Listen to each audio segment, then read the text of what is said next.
Dito ko inaalagaan yung mga breeders. Halos isang taon na. Lumaki naman sila. Ang pinakamalaki ay nasa 1 kilo siguro. Wala silang filtration system, wala silang aeration system. Ang aking source ng tubig ay sahod ulan yun. Sinasahod ko lang yung ulan na galing sa bubong. Yun lang. Pero lumaki sila. Mahalos isang taon na ito. So, mangingitlog na sila. Pero ngayong taon, gagawin ko ng commercial. Kaya pinagpagawa ng mga concrete pan. Malalak na yan sila.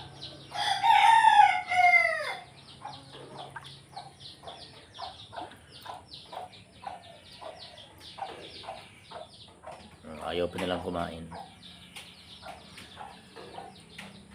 Bihira ko itong pilitan ng tubig. Pero hindi naman sila namamatay, hindi naman sila nagkakasakit.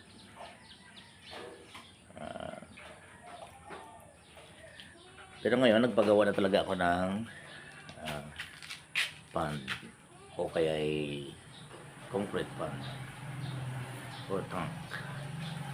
Dito ko na sila paitlogin, palagaan, commercial. Kasi dati, katuwaan na.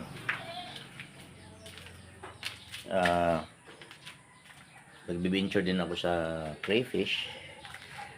Kaya ito ang kanilang mga tangke. Ayan. Dati, sahod ulan lang ang aking source ng tubig. Pero ngayon, nagpagawa na ako ng nagpagawa. Dati itong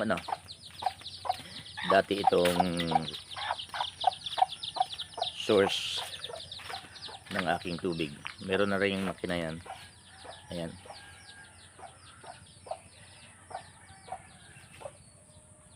So, dyan ang water supply.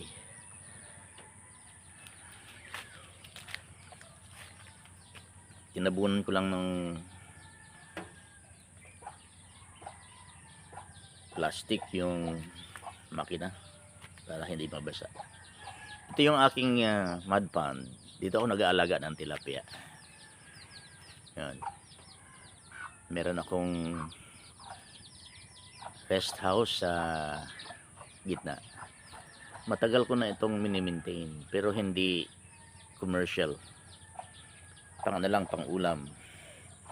Pag walang isda sa palengke, yan, kumukuha ako. Pag malakas ang alon, yan, walang isda sa palengke, dyan ako kumukuha ng aming pangulam. Ito yung aking old house. So, ginawa kong inayos ko, tapos nilagyan ko nga ng mga tank. Diyan ko alagaan yung aking mga tank at saka yung aking mga tilapia at saka hito.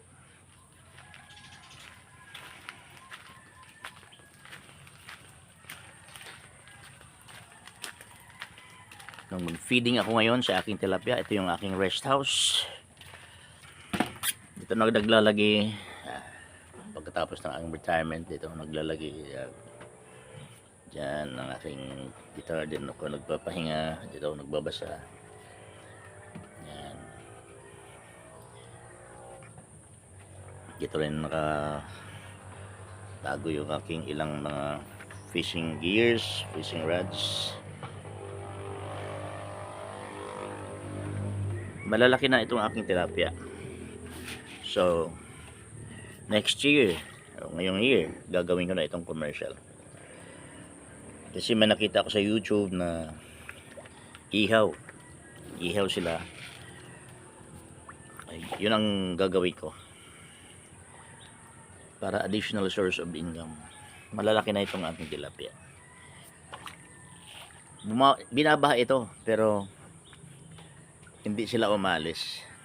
Yung upong hanggang sahig ang tubig, yan, lampas sahig, pero hindi sila umalis. O yan. Ito yung aking mud pond.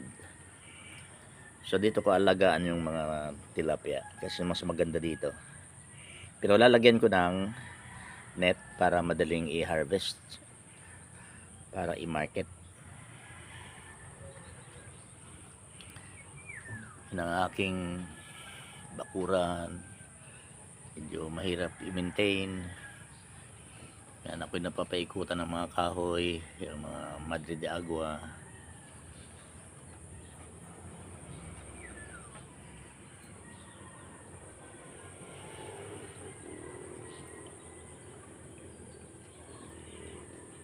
Siguro ang 1 kilo, mga 3 piraso, 3 o 4. Mga nasa 5 months na ito sila. Sobra na ata. So ngayon, gagawin naming intensive at saka controlled pag 3 to 4 months harvest, kaya lalagyan ng net para safe na safe talaga. Marami din dito ng native na hito, yung sa aming tawagin ay pag-repair, at saka daming dalag.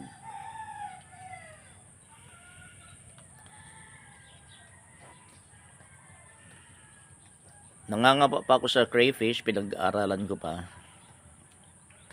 Pero sa tilapia, wala na.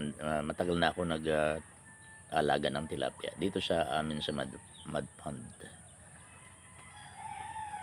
Tabi lang ito ng mga palayan. Ayan.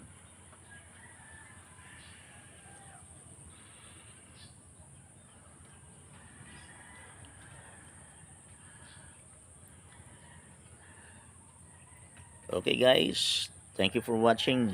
Merry Christmas to everyone.